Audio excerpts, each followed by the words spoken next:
It's nice to speak with you again, William. It's been a few years since we've done our last talk, and today I'm looking forward to talk to you about e-commerce trends and also your views about China in particular. So can you start by providing a brief background of yourself? Okay, sure. My name is William Leo. I am the managing director for a French consulting company called Ataway. Okay, we have altogether 13 offices globally. So Shanghai is one of the main office for China. Okay, we focus on mainly IT consulting. We do a lot of Oracle, so we are Oracle Platinum Partner. So we focus on PeopleSoft Human Capital Management, PeopleSoft Finance. We do PeopleSoft Campus Solutions. We do PeopleSoft CRM Solutions, and also Oracle Supply Chain Solution. And right now we are moving into a new solution, which is SAP. Okay, SAP Hybris solution. Okay, Hybris is an e-commerce solution platform. Okay, for companies willing, they're trying to go into O2O. That means offline to online. As you can see that there's the market changes in China, as well as the rest of the world, that we are going into a digital world. Okay, the world is changing. Okay, consumer buying behavior has changed. In the past, people buy things from the stores. Okay, whether is it fashion or food or electronic items, etc. Okay, or even home appliances, right? But today, the trend is people buy things over the web. Okay, over the web, through the apps, through the phone, or through the computer, right? And this has prompted a lot of retailers and distributors in China, as well as the rest of the world, to move into e-commerce. Okay, so take for example, like if you look at in the home appliance market, right? Suning, okay, and Gourmet, they used to be the big giant home appliance player in the market, right, in China. But Jingdong, Jingdong, right? They just came out. This really came out only the last few years, okay, and they managed to dominate the market now, okay, and it's like David versus the Goliath story, right? So it's the same story that happened in the US for Amazon.com, okay.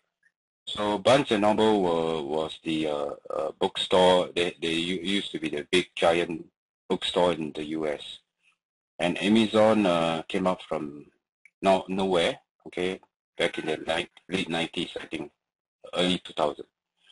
They were able to dominate and beat Barnes & Noble. Okay, luckily Barnes & Noble managed to overcome that and quickly move into e-commerce.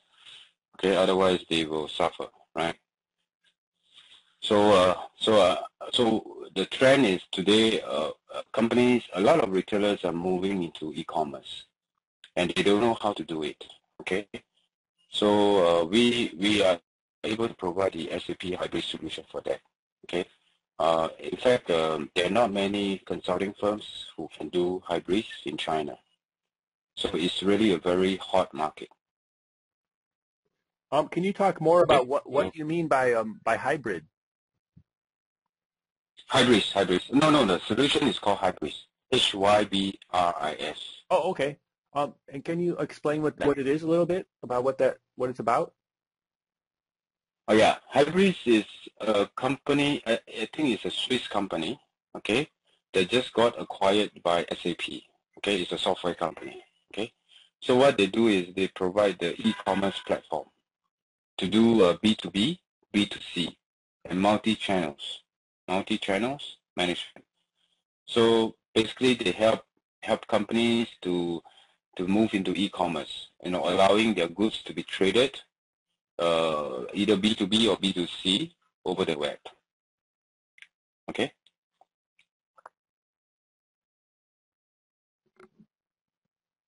And where do you see things going in the next few years?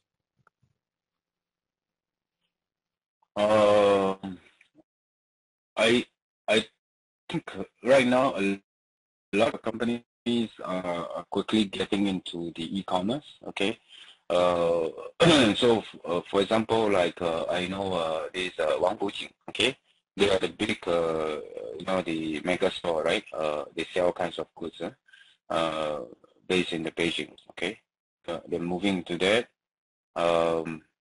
Even the Red Star, the big, the hypermart is also moving into that. So I think the first wave to go into e-commerce for China will be retailers, okay? And then distributors. Distributors meaning those companies that sell the product, as a distributor, right? Like Digital China, those kind of companies, right? That sell all the electronic items. Okay, that's the second wave. Okay, so the first wave is retailer, second is distributor. The last wave, that means the last wave of companies moving into e-commerce will be the brand owners. That means companies that have their own brand. Okay, like LV or Procter & Gamble, Unilever. I think all these companies will eventually move into e-commerce. Okay, and the trend is of course they will still go through channels to sell the product. All right, either they go through retailers or distributors to sell the product. But I think the trend is eventually they will want to go into B2C. That means they want to sell product directly to the consumer. Okay, because this gives them more control of what their consumer want. They know what their consumer want, right? Because in the past, when they go through retailers or consumers, they only get the final results. They don't exactly know what their consumer want. Okay, so I think eventually they will go to B2C. So they have all the data, they have all the information of what the consumer wants, okay, their consumer behavior. And then by doing that, they also cut the cost of the middleman, because previously they have to go to retailers, consumer, and the margin from the margin from them is a lot, okay, because of cost, because retail shops rental is very expensive, okay? So a typical retailer will mark up at least 50% over the price of the goods, the cost of goods, okay?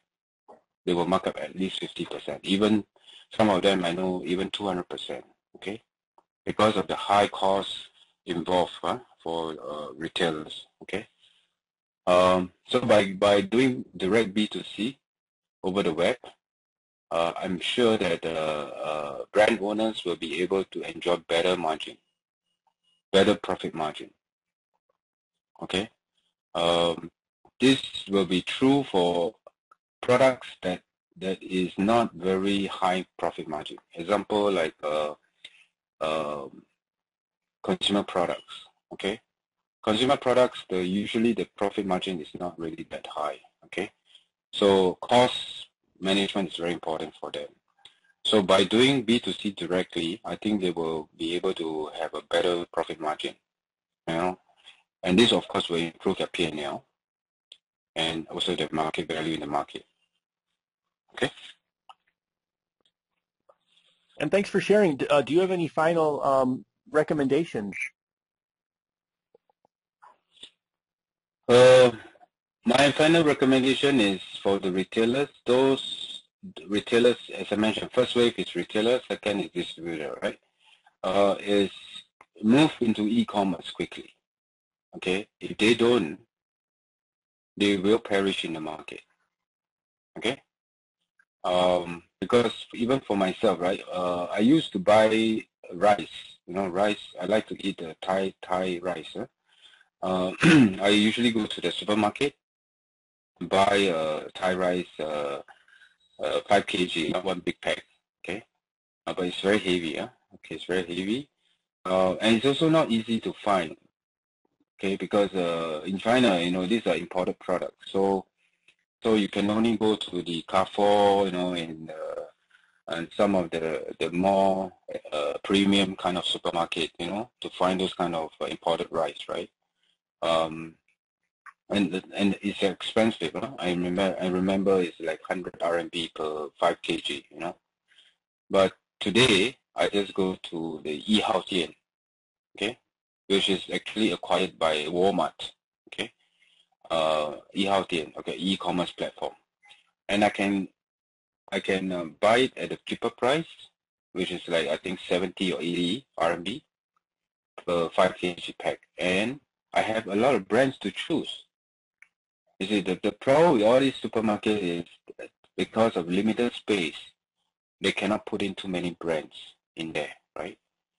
So the e-commerce, I go to Yihaodian, I can choose a lot of brands, and shipping is very fast. Within 1 or 2 days, I get the goods delivered to my house. I don't even have to carry it, from a supermarket, right? It's very heavy, okay? And also if you buy over like 100 RMB per order, they even give you some freebies here and there.